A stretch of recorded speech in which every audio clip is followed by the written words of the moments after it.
Bakit nila sinabi na Apostolis Tradition ay pinasa raw sa Romano Katoliko?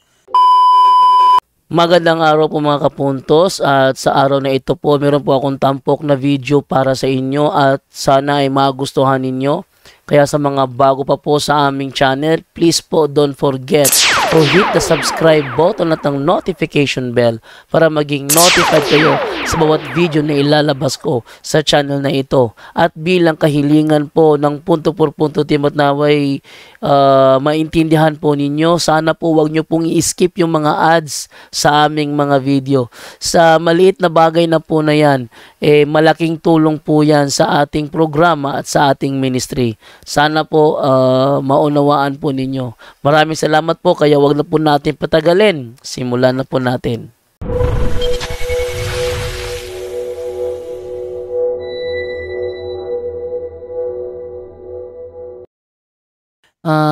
Bakit nila sinabi na Apostolis Tradition ay pinasa raw sa Romano Katoliko?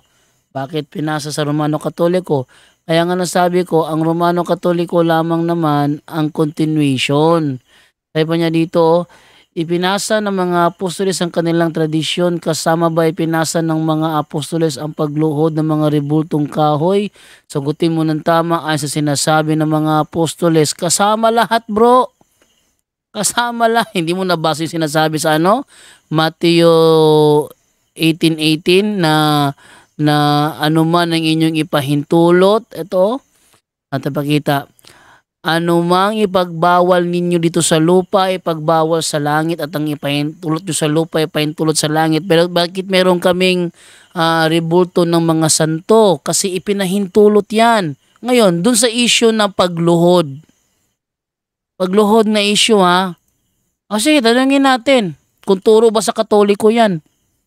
Ito sabi dito, turo ba ng Katoliko ang lumuhod sa rebulto? Magandang tanong. At isa ito sa pinakadalas na maling nauunawaan tungkol sa pananampalatayang Katoliko. Di mali palang unawa ng MCGI.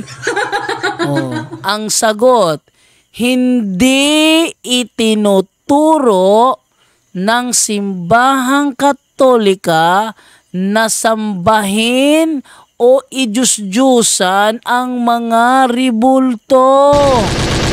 Ngunit pinapahintulutan at tinuturo ng simbahan ang paggalang o veneration o pagbibigay puri sa pamamagitan ng pagyuko o pagluhod, hindi bilang pagsamba, kundi bilang paggalang sa ipinakikitang santo o kay Kristo mismo. Ayan. So sa madaling salita, yung sinasabi nilang sambahin ang rebulto bilang Diyos, hindi yan turo ng simbahang Katoliko. Ngayon, kung ipipilit ninyo na iparatang sa amin yan, nagkakasala kayo sa salang pamamaratang. Ayon sa Exodo Kapitulo 20, versikulo 16, huwag kayong magmaratang ng hindi katotohanan sa inyong kapwa. Ngayon, hindi naman bahagi ng turo ng Katoliko na kilalaning Diyos sa mga rebulto para luhuran. Wala yan. Wala. Kaya itong sinasabi ni rebulto, busted yan. Busted, di ba? Sabi niya dito, saan mo mabasa na sinabi ng mga apostol sila lumuhod sa mga rebultong kahoy ng mga santo? Ang sinabi ko, Mateo 18:18, anuman ang inyong ipahintulot sa lupa, ipahintulot sa langit. At dahil ipinahintulot ng iglesia sa lupa ang magkaroon ng imahe ng mga santo, ipinahintulot naman yun sa langit. Ngayon, patungkol sa pagluhod sa rebulto, eto yung sagot. Binasa ko na nga kanina Ulitin ko, babasa ha. Hindi tinuturo ng simbahang Katoliko na sambahin o idyus-dyusan ng mga rebulto. Pero pinipilit ng mga MCGI. Alam nyo kung bakit? Kasi wala silang ibang maisip na paraan. At yung iglesyang sinabihan sa Mateo 18:18, yun ay kilala ngayon na siyang Iglesia Katolika. O, ating iangat konti ha. Ito. Yung iglesyang tinutukoy sa Roma 1:7. Nasaan na ang iglesyang yan ngayon? Para malaman yan ba ang MCGI? Ay, hindi. Hindi yan ang MCGI. Kasi ang MCGI, galing ang MCGI kay Nicolas Perez. Si Nicolas Perez naman galing kay Teofilo Ora. Si Teofilo Ora naman galing kay Felix Manalo. Tingnan nyo, kay Manalo pala kayo galing. Kira kayo ng tira mga apo lang pala kayo ni Felix Manalo. Tingin tuloy. Yung iglesyang tinutukoy sa Roma 1:7, nasaan ang iglesyang yan ngayon? Eto, magandang tanong. At napakahalaga niyan sa pag-unawa ng kasaysayan ng unang iglesyang Kristiyano. Narito ang malinaw na katolikong paliwanag batay sa kasulatan at kasaysayan ng simbahan. Roma 1:7, Douay-Rheims version. To all that are at Rome, the beloved of God, called to be saints, grace to you and peace from God our Father and from the Lord Jesus Christ. Okay, dito tayo sa nasaan ang iglesyang yun ngayon? Ang iglesyang tinutukoy sa Roma 1:7 ay ang parehong iglesyang patuloy na umiiral hanggang ngayon bilang ang simbahang Katolika, Roman Catholic Church, hindi MCGI. Hindi MCGI. Bakit? Ang Church at Rome ay naging sentro ng pamumuno ng buong Kristyanismo sa pamamagitan ng See of Peter o upuan ni San Pedro. Mula sa mga unang siglo, kilala na ng lahat ng Kristiyano ang Roma bilang Mother and Head of all the churches o Mater et Capu Ecclesiarum. Ang kasalukuyang Diocese of Rome kung saan naroon ang Vatican ay siyang direktang kahalili ng iglesyang tinutukoy ni San Pablo. Yan ay ang direktang kahalili ng iglesyang tinutukoy ni San Pablo. Therefore, yang INC, MCGI, mga sulpot lang yan. Mga kakasulpot na iglesia. Brother Jando. Yes, Brother Tata. Tama naman yung sagot mo, pero mag-share lang po tayo dahil yung MGCI gusto niya nga mabasa na yung nagdasal sa harap ng rebulto, pero hindi ang rebulto ang dinasalan, ang tunay na Diyos. Pero kung basahin natin ang bago natin pabasa niyo, Brother Jando, yung talata, pagpapatunay sa Psalm 95:6, malinaw naman yun. Kung magdasal, let us kneel before the Lord. So, kailangan lumuluhod, magdasal. So, hindi lumuluhod. Pero, kung basahin natin, Brother Jando, kung yung Exodus 25:18 hanggang 22, na yung rebulto ng mga anghel, Rigorben, nagrepresentar yon sa presensya ng Diyos. Doon siya makikita, di ba? So, bakibasa, Brother Jando, at kalawang hari, 19:15-17, kung ano ang ginawa ng isang propeta, Brother Janto. Sabi, nanalangin si Ezekias ng ganito, Yahweh, Diyos ng Israel na nakaluklok sa trono sa ibabaw ng mga kerubin, kayo lamang ang Diyos sa lahat ng kaharian sa ibabaw ng lupa. Kayo ang lumikha ng langit at ng lupa. Pakinggan po ninyo ako, Yahweh, narinig ninyo ang pag-aalipusta ni Sennacherib sa inyo, Diyos na buhay. Diyan lang, Brother Jando, malinaw na si Propeta Ezekias nagdasal, ibig sabihin nandun sa templo dahil nandun ang dalawang larawan ng kerubin na nakaupo sa dalawang larawan ng kerubin. So ibig sabihin hindi ang kerubin ay hindi ibig sabihin na trono ng Diyos, ibig sabihin nagrepresentar sa presensya ng Diyos. Yun ang dahil na nagdasal siya sa harap ng larawan sa kerubin, pero hindi ang larawan kerubin ang dinasasalan niya, ang tunay na Diyos sa Israel nga naggawa ang langit at lupa. Yun din ang ginawa natin, Brother Janto, na nagdasal tayo sa harap ng mga rebulto, pero hindi yun ang rebulto ang dinasalan natin, yung tunay na Diyos.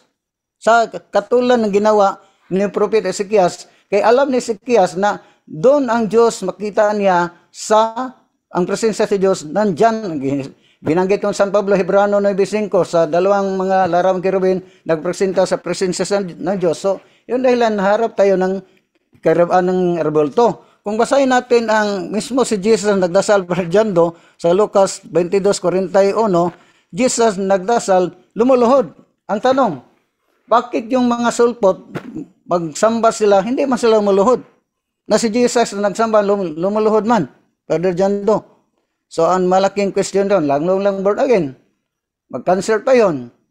Nakatindig lang at naghaliluya. Pero tayo, wala tayong nakita ang mga sulpot na nagsamba, lumuluhod.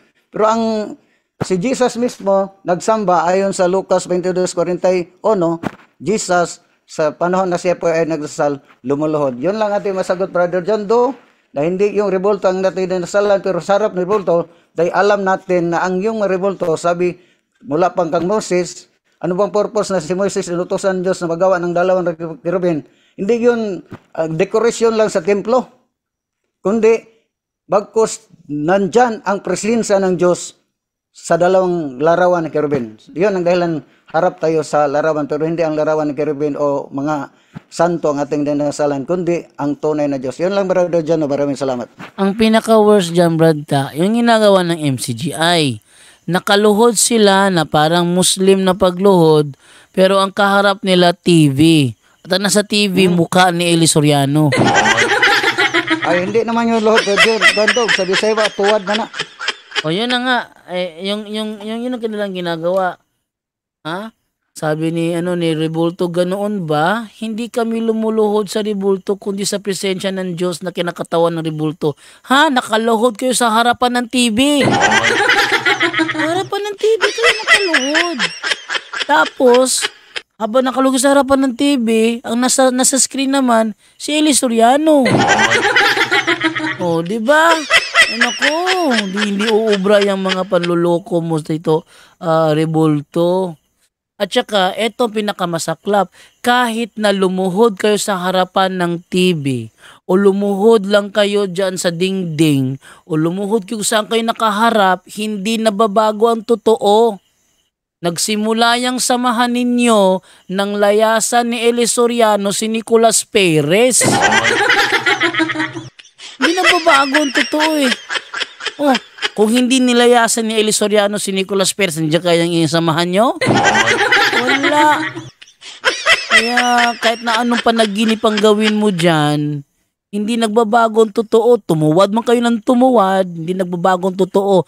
Nagsimula ang samahan nyo matapos layasan ni Eli Soriano si Nicolas Perez. Okay. At dahil alas 10 na po. Kaya ano mo sa kanila, bro, kahit anong gawin mo, no? Mag-iiyak man kayo, maglululod kayo 24 hours a day. Founder nyo, tao pa rin. Oo. Ang founder nyo si Eli Soriano pa rin. Kasi wala kang may Soriano pa rin. ibigay. MCGI, Members Church of Gods International, especially sa Apalit yan eh. Na founder Apalit, by Pampanga. Jesus. So kahit anong gawin nyo, Rebulto, kahit anong ipaliwanag mo, masyado kang fanatic sa paliwanag ni Eli, nakala mo tama interpretasyon niya, napakalaking biktima ka talaga. Patunayan mo kasi mag-umpisa ka sa foundation. Sino ba yung founder mo? Kasi lahat ng mga sekta sa buong mundo, kapatid, sabi nila ang founder nila si Jesus o ang Diyos. Pero wala silang mapatunayan. Yun kasi dapat foundation mo. Huwag ka pumunta sa mga talata kasi mahihirapan ka dyan dahil bago ka nakinig sa kanya, wala ka namang alam eh. Oh. Kaya lahat ng mga interpretation mo galing kay Eli. Eli. Kaya nga yung panuniligsa mo, Eli din eh. So, wala. As in, kayo, no? Eli lang. Lahat ng sinabi ni Eli tama. Lahat ng interpretation ni Eli tama. Doon pa lang sa founder nyo, bagsak na kayo eh. Sino ba founder nyo ng MCGI nyo? Sabi niyo, biblical kayo. Saan mababasa ang MCGI sa Biblia? Wala nga eh. Napakarami yung wala. Sa Biblia, may mga pare, obispo. Sa inyo, wala mga pare, obispo. May altar, may dambana, may altar, di ba? May templo din doon. Ngayon, church na. Wala kayong tunay na church. Stage, mayroon kayo. Wala lahat, bro. So, hindi ko alam kung bakit fanatic ka sa mga interpretation ni Elite at pinagmamalaki mo araw-araw. Ang dami mo nang narinig, ang tigas pa rin ng ulo mo, bro. Nag-aano lang yan eh, hindi yan titigil, bro, Jado. Kaya, ewan ko, dapat yan, tagalin na yan. Ito ang Hindi pinakamasaklap. yan tumitigil. Ilang taon na ba ang MCGI? Okay? Depende kung anong kantong simula ang tinuturing na MCGI. Pero ayon sa kasaysayan, ang pinagmula ng denominasyong ito ay isang iglesia na tinatag noong 1928 ni Nicolas Antiporda Perez bilang iglesia ng Diyos kay Kristo Jesus, haligi at suhay ng katotohanan. Ngunit ang kasalukuyang anyo at pangalan na Members Church of God International ay na-reorganisa o narehistro sa SEC noong 1980 sa ilalim ni Eliseo Broeli Soriano bilang mga kaanib sa Iglesia ng Diyos, haligi at saligan ng katotohanan. Kung itunuturing natin ang pagsisimula ng samahan ayon sa registration ni Broeli noong 1980 hanggang ngayong 2025, ito ay 45 taon lang. Pwede mo ba sabihin, kayo ang tunay na samahan pero 45 years old lang kayo? Oy. At bro, nakalagay dyan, founder Soriano, hindi si Cristo. Sa ilalim ni Eliseo Broeli Soriano. Hindi sa ilalim ni Cristo. Kaya masasabi... Tapos, patay ka pa rin, Rebulto. Hanggang ngayon, patay ka kay Eli. Kaya masasabi natin ang MCGI sa anyong moderno nito ay humigit kumulang 45 taon na. Hindi ba kayo nahiya? Pakapalan na ba talaga ng mukha? Di ba kayo mahihiya niyan? Sabihin nyo, kayo ang tunay na samahan, 45 years old lang kayo? Ha? Mas matanda pa sa inyo yung tatay ni Father Darwin eh. Mas matanda pa sa inyo yung tatay ni Father... Mas matanda pa sa inyo yung lolo ni Father Darwin eh.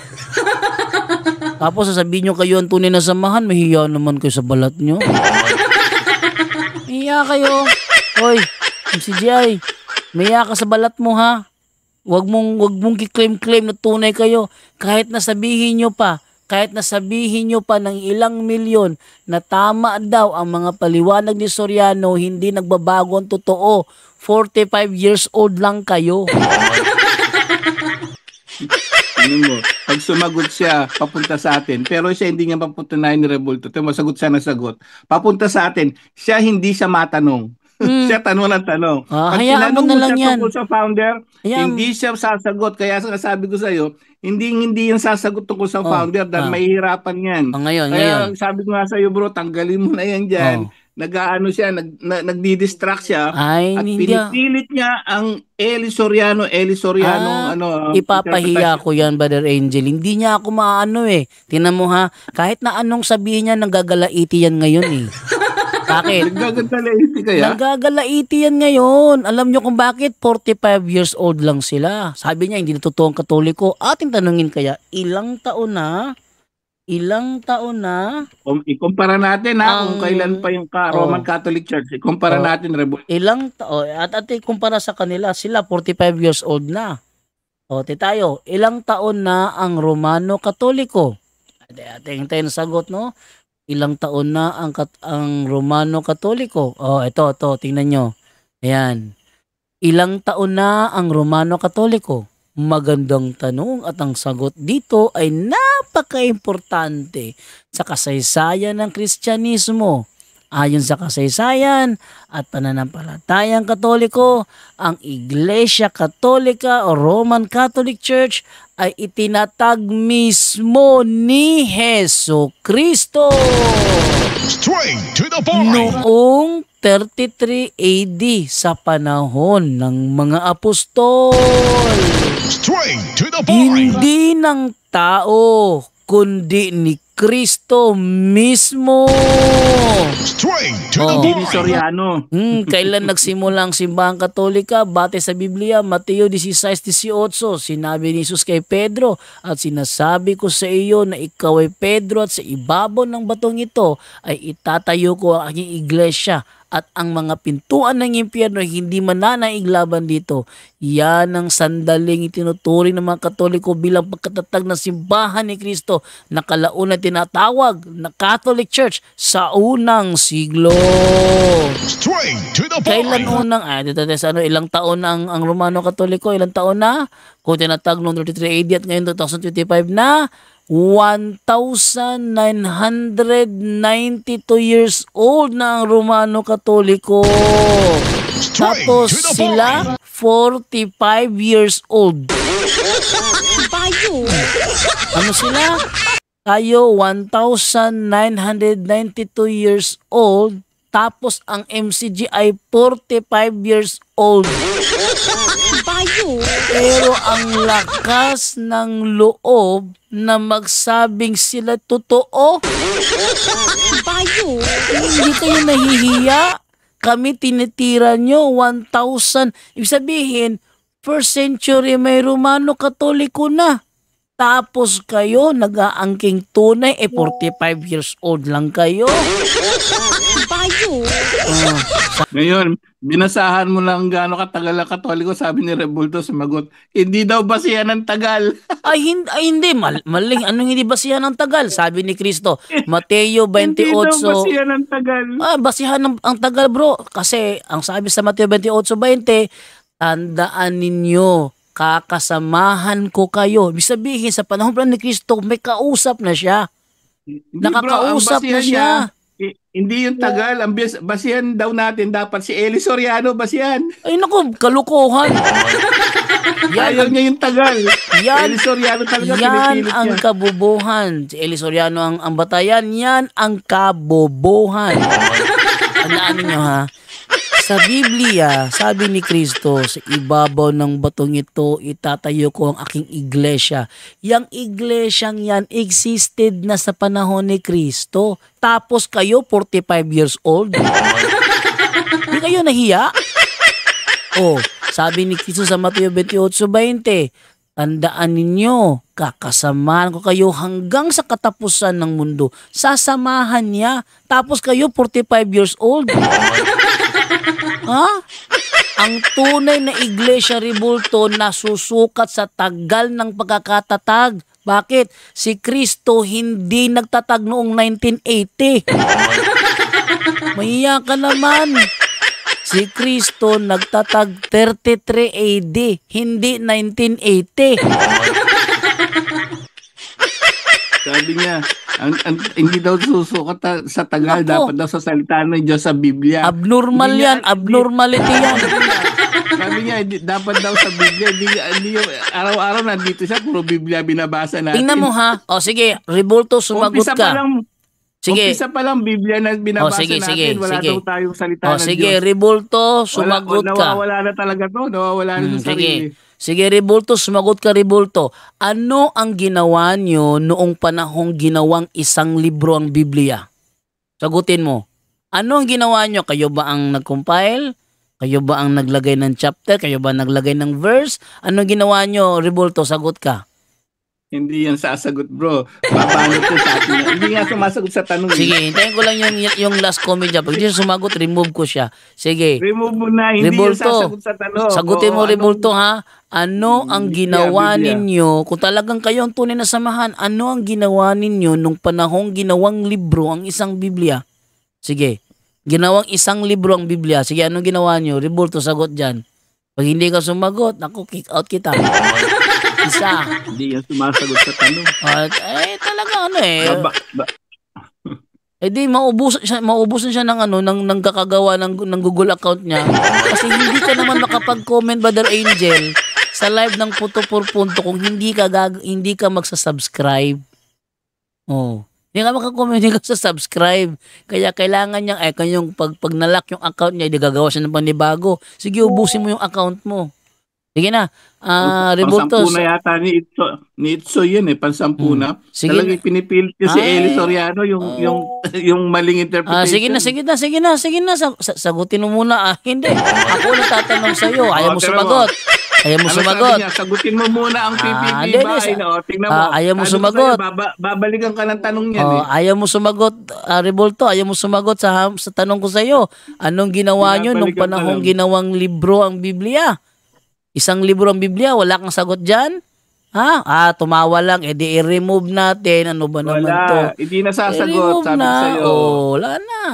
Remove na. Wala na, remove na, babay na. Hindi kailanman di sumagot sa tanong yan. Alam niya ipits Gusto ko kasi, Gusto ko kasi, bago ko i-kick out, iparamdam ko muna yung kanyang pagkaipit. Yun ang gusto ko. Bago ko i-kick out, iparamdam ko muna sa kanya na ipit siya. Wala siyang laban. Ha? Wala siyang laban. Sige, kumuha ka pa ng ibang account kasi i-kick out pa rin kita. Pag nagtanong ako at hindi ka sumagot, kick out talaga kita. Wala kang magagawa. Manggigigil sabi talaga ko ako na sa'yo. inano mo yan tungkol sa founder, tungkol sa Biblia, kung sino nag-compile, anong connection nila. Bagsak siya, hahalang ang sagot niya. Hahalang. Wala yang maisagot. Kaya yung Founder, wala siya. yung fanatismo niya, naku, basura. Okay, so huling minsan pasalamat na tayo at unahin si Padre Vicente Mejiliano.